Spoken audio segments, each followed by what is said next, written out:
আসসালামু আলাইকুম, welcome back to Mousumi's কিচেনে। আজ আমি তৈরি করে দেখাবো আপনাদের কুষ্টিয়ার অথেন্টিক একটি খাবার, আস্ত মসুরের খিচুড়ি। এই যে আমি হাত দিয়ে ধরে দেখিয়ে দিচ্ছি, এটাই হচ্ছে সেই আস্ত মসুর। মূলত এই মসুরটা জমির থেকে ওঠার পরে ঢেকিতে পাট দিয়ে এর উপরের খোলসটাকে একটু পাতলা করে নেওয়া হয়, যাতে খুব সহজে সিদ্ধ হতে পারে। সাধারণত এই খিচুড়িটা খাওয়া হয় নতুন মসুর ওঠার পরে। কালের বিবর্তনে অনেক কিছুই হারিয়ে গেছে, অনেক রেসিপি, অনেক রান্না হারিয়ে গেছে, কিন্তু অনেকেই যারা কুষ্টিয়ার মানুষ এখনো জানে বা এটার সাথে এই খাবারটা পছন্দ করে, তারা এখনো খায়। এর জন্যই আজ আমি আপনাদের তৈরি করে দেখাচ্ছি সেই অথেন্টিক মসুরের খিচুড়ি। এর জন্য আমি প্রথমে এখানে নিয়েছি হাফ কাপ আস্ত মসুর। এই মসুরটাকে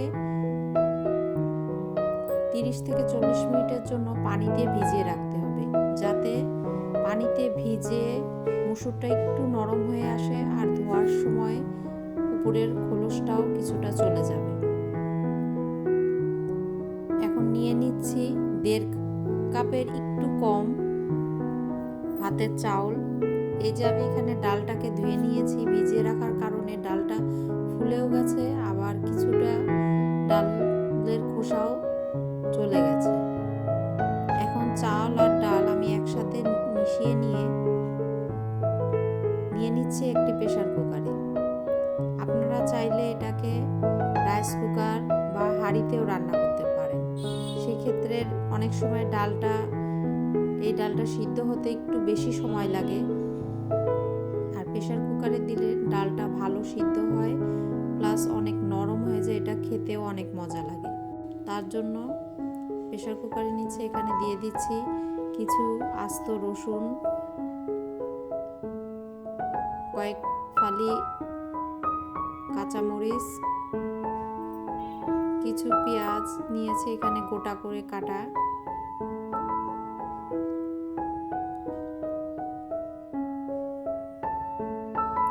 পরিমাণ মতো লবণ দিয়ে দিচ্ছি,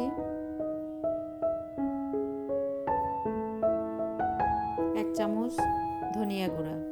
এই খিচুড়িটা সাদা খিচুড়িও বলে অনেকে, কারণ এইখানে কোনো হলুদ ব্যবহার করা হয় না।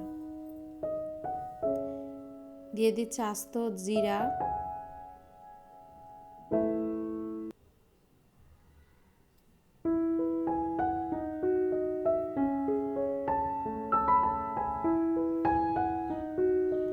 দুটো তেজপাতা আমি মাঝখান থেকে কেটে দিয়ে দিয়েছি।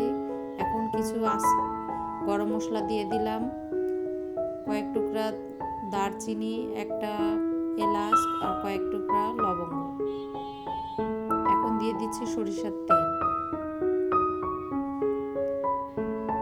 এখানে আমি কোনো কিছুরই পরিমাণ বলিনি, কারণ যে যা রান্নার অনুযায়ী জিনিস, চাল আর ডালের পরিমাণ অনুযায়ী সব কিছু দিয়ে নেবেন। এবার সব কিছুকে আমি খুব ভালোভাবে মিশিয়ে নিচ্ছি।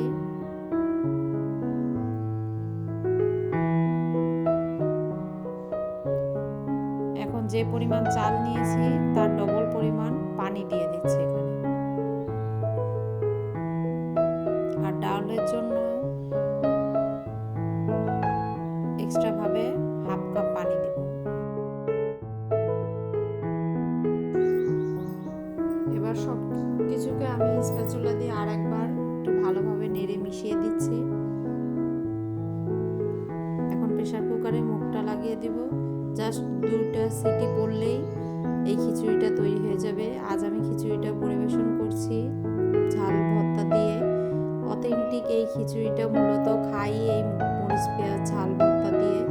এটা চাইলে অনেকে গরু, খাসি অথবা মুরগির মাংস দিয়েও খেতে পারে, কিন্তু যদি এই খিচুড়ির অথেন্টিক কোনো টেস্ট পেতে চান বা অথেন্টিক খাবার, নিয়মটাই হচ্ছে এই ঝাল ভর্তা দিয়ে খাওয়া।